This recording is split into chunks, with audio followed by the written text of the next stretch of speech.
I just finished up a series last week called The Rise and Fall of Saul.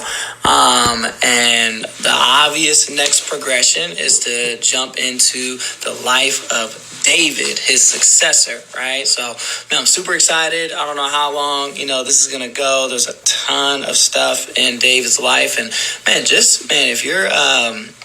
reading the Bible, like the First Samuel, Second Samuel, like Kings, man, it's just like action packed, like really good, content. So if you're ever looking for something to kind of dig into, reading the story of Samuel and David and all these kings was super awesome. So wanted to jump in just like right at the beginning of David's life. Well, not the beginning of his life, but the beginning of his calling.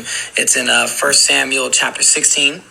And just to set the scene, Samuel is, looking for a new king because, God had rejected Saul because of everything that I talked about in the last series that I did. If you haven't checked those out, just take a look at my Facebook and videos or on my wall or whatever, you can find it. And so Samuel's looking for a new king to anoint. And so he reaches, God tells him to go to the house of Jesse. And, it's like he's trying to go through all of Jesse's sons. And, he's thinking like the big, strong ones are going to, be the next king. Like it's obvious, right? But, God says that, you may be looking at outward appearance, but God looks at the heart. And one verse that I really want to hone in. So after Samuel gets through all the brothers and it's like, it's not him, it's not him, it's not him. He gets to is there anybody left, right? And Jesse's like, well, there's David, but he's out tending the sheep and he's like the scrawniest one. He's like, bring him here. And so at the very end, it says, I believe it's in verse 11. Samuel took his flask of oil and anointed him, talking about David, with his brothers standing around watching. The Spirit of God entered David like a rush of wind, and God vitally empowering him for the rest of his life. And this version is the Message version. Every once in a while, I love switching, between the different versions. So the Message is kind of like a paraphrase, and kind of uses some common language. But this the next verse that really kind of trips me up, right? Because it says, the Spirit of God entered David like a rush of wind. God is vitally empowering him for the rest of his life. And so you would think the next verse is, Samuel took him on the chariot to the palace, so that he can be king, right? But that's not the next verse. The next verse says, then Samuel left and went to Ramah. And it's crazy because, what happens when, the promotion doesn't happen?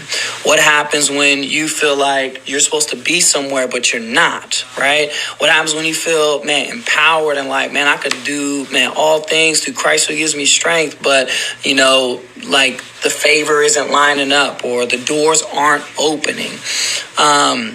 I totally, took this from this really great teacher that I've been listening to recently. His name is Darius Daniels. And he called this the God gap, right? It's when your ability and your responsibility don't match, right? So you have an ability.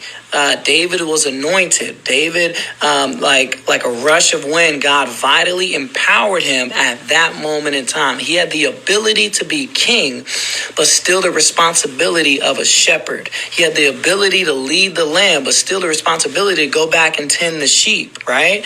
And you can see that gap can either be filled with one of two things. It could be filled with frustration, which is typically the case, right? And we get frustrated and I should be, light years ahead of where I'm at right now, or I should be in that new promotion. I should be, in that relationship. I should be, wherever, fill in the blank, right? And so you could fill that gap with frustration, or you can fill that gap with faithfulness. And this is what David did, right? He remained faithful, right? He wasn't all right, getting frustrated, I should be in the palace right now. I'm anointed. I got the ability, God is empowering me and all this stuff.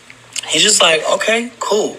I'm going to go back and tend this sheep, because that was the last command that I was given, right? He wasn't discouraged that Samuel left. Man, he just was like, okay, I'm going to keep doing what God has called me to do. And I really want to encourage you guys, whether it be at your job, whether it be, in your marriage, whatever it is. If there's a gap between your ability and responsibility, don't fill that gap with frustration. Fill that gap with faithfulness.